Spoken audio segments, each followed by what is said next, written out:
Okay, our next step. We've done all of our scalloping. We thicknessed the end of the braces.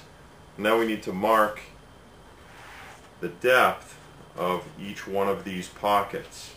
And the way we do this, if you take a small little double square and just place that on the end of the brace so that you'll see that they're all now the same thickness because we used the router.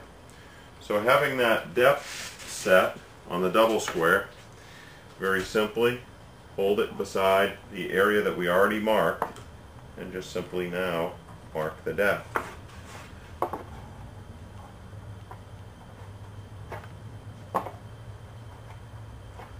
Same on the other side.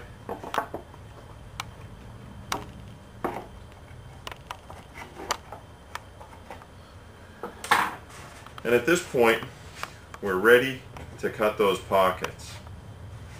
Now if you end up with a line that is right at the cut and the kerf lining, then you can take that full block.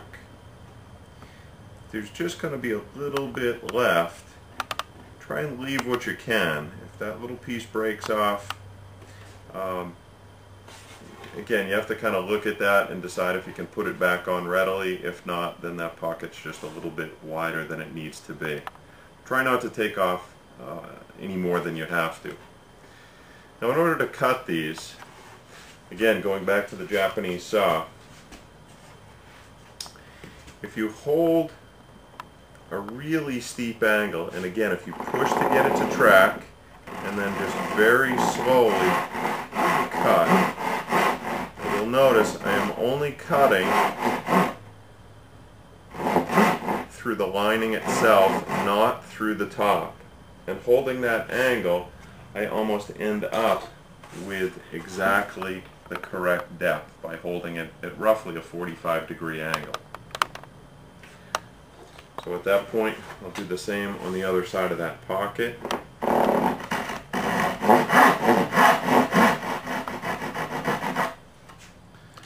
Okay, at this point, we're going to work on removing these two pieces of kerfing. And again, if we just get your finger in a position where it's below the height of the top, so if you do end up slipping off, you won't cut your thumb. And again, the position of this hand is to hold the side secure.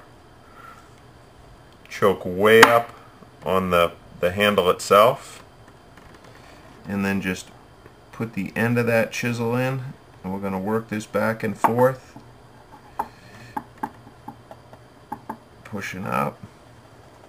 And then once you bottom out to the side, then we'll just turn the chisel around, put this right between the side, and then we'll just rock this very slowly to the bottom of that cut.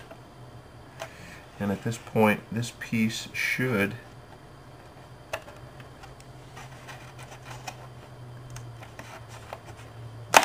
these two little pieces will break out. You may need to just trim the end just a little bit. Same on the side.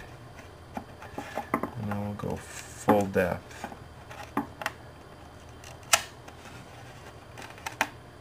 And again, you'll notice at this point that there's no wood remaining on the side. And that's where the brace will sit, right on the bottom of that kerf lining. And then the back side of the top will rest right on top of that kerf lining. So you really end up with 3 glue surfaces right in that section.